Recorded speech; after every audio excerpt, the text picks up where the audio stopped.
बच्चों, आप लोगों का स्वागत है आपका अपना YouTube चैनल सेल्फ स्टडी 659 में। आज हम प्रश्नावली 8.1 का 5 नंबर क्वेश्चन को हल करेंगे। प्रश्न 5, यदि सेक थीटा बराबर 13/12 हो तो अन्य सभी त्रिकोणमितीय अनुपात परिकलित कीजिए। हल।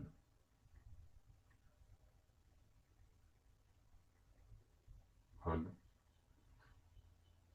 माना कि माना कि ABC एक समकोण त्रिभुज है। त्रिभुज है। ABC एक समकोण त्रिभुज बना लेते हैं। जब ये हम माना के लिखे हैं तो बनाना ही पड़ेगा।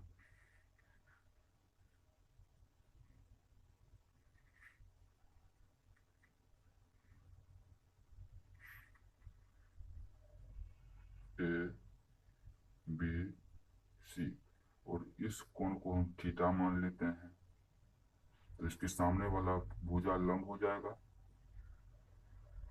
लंब। और यह भुजा जिस भुजा पर 90 डिग्री का कोण बनाता है वह आधार हो जाएगा। यह है आधार। और यह 90 डिग्री है, तो 90 डिग्री, चूंकि हम जानते हैं कि 90 डिग्री के सामने वाला भुजा कर्ण होता है, ये कर्ण हो जाएगा। तो आइए प्रश्न को फिर से पढ़ लेते हैं एक बार। यदि सेक थीटा बराबर 13/12 हो तो अन्य सभी त्रिकोणमितीय अनुपात परिकलित कीजिए। तथा तथा सेक थीटा बराबर 13/12 दिया है। इसलिए सेक थीटा, सेक का मान क्या होता है? सेक का मान होता है आधार बट सेक का मान होता है लंब कर्ण बट्टा, सेक का मान होता है कर्ण बट्टा आधार। आधार बराबर कितना दिया है मान लेकर के 13/12। तो इसका मतलब हुआ कर्ण कितना है 13 है और आधार कितना है 12 है। तो कर्ण त्रिभुज में लिख लेंगे कर्ण 13 और आधार 12। तो हम लंब ज्ञात कर लेंगे, इसलिए पाइथागोरस प्रमेय से, इसलिए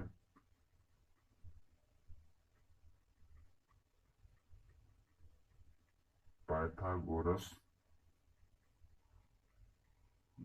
प्रमेय से कर्ण स्क्वायर बराबर लंब स्क्वायर प्लस आधार स्क्वायर।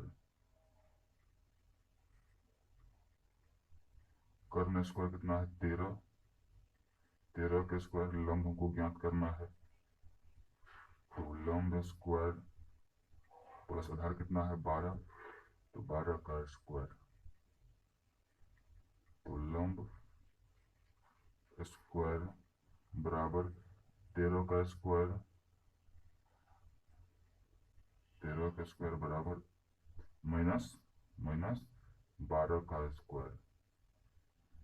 आप समझे हम इसको कैसे लिखें? हम लंब को इधर कर देंगे, बराबर के मतलब लंब को LHS में कर देंगे, तो यह माइनस में आ जाएगा, माइनस में आ जाएगा।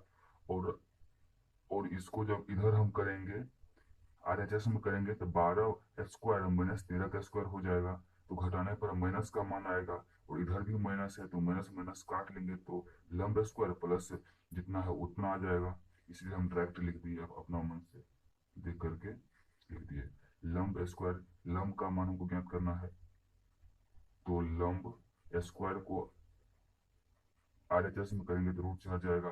13 का स्क्वायर 169 माइनस 12 का स्क्वायर 144।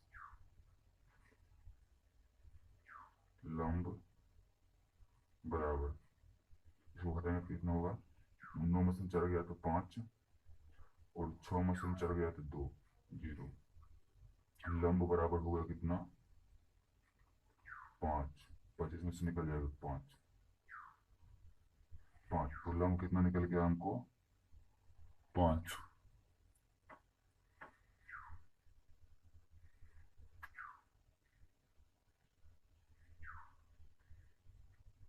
आप देख नहीं पाए इसको, इसलिए हम माफी मांगते हैं। अब हम आपको एक बार फिर से समझा देते हैं। यहाँ से कर्ण स्क्वायर बराबर लंब स्क्वायर प्लस आधार स्क्वायर हो गया। कर्ण का मान है 13। 13 का स्क्वायर बराबर लंब कितना है? लंब को ज्ञात करना है। आधार कितना है? 12। 12 का स्क्वायर, 12 का स्क्वायर। आप यहाँ से देख लीजिए, समझ लीजिएगा, आपको सब पसंद है ये। लंब निकल गया हमको 5। 5 तो कह रहा अन्य त्रिकोण, अन्य त्रिकोणमितीय अनुपात, अन्य त्रिकोणमितीय अनुपात ज्ञात करने के लिए कह रहा है। इसलिए साइन, साइन थीटा बराबर, साइन थीटा का मान कितना होता है? लंब बट्टा, लंब बट्टा, लंब बट्टा कर्ण। कर्ण लंब कितना है? 5 और कर्ण कितना है? 13। और इसका उल्टा होता है क्या? कोसेक। कोसेक थीटा बराबर क्या होता है? कर्ण बट्टा, कर्ण बट्टा लंब, लंब। तो कर्ण कितना है? 13 और लंब कितना है? 5। पहला। दूसरा है कोस, कोस थीटा बराबर क्या होता है? आधार बट्टा, आधार बट्टा कर्ण। आधार कितना है? 12 और कर्ण कितना है? 13। इसका उल्टा है तो होता है सेक, सेक थीटा। सेक थीटा कितना है? होगा कर्ण बट्टा आधार, आधार, आधार। तो कर्ण कितना है? 13 और आधार कितना है? 12। देखिए यहाँ मिल गया, सेक थीटा बराबर 13/12 है। तो यहाँ हम निकाल दिए सेक थीटा बराबर 13/12। इसी प्रकार सब का निकल जाएगा, टेन का भी निकल जाएगा। यहाँ लिख देंगे इसी प्रकार, इसी प्रकार अन्य त्रिकोणमितीय, त्रिकोणमितीय, त्रिकोणमितीय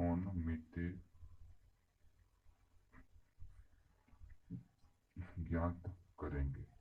आप लोग ज्ञात कर लीजिएगा, हमारे पास यहाँ पेज नहीं बचा हुआ था इसीलिए हम छोड़ दिए हैं। हेलो बच्चों, आप लोगों का ये प्रश्न बढ़िया लग रहा है, समझ में आ रहा है, तो आप इस वीडियो को लाइक कर लीजिएगा और सब्सक्राइब कर दीजिएगा।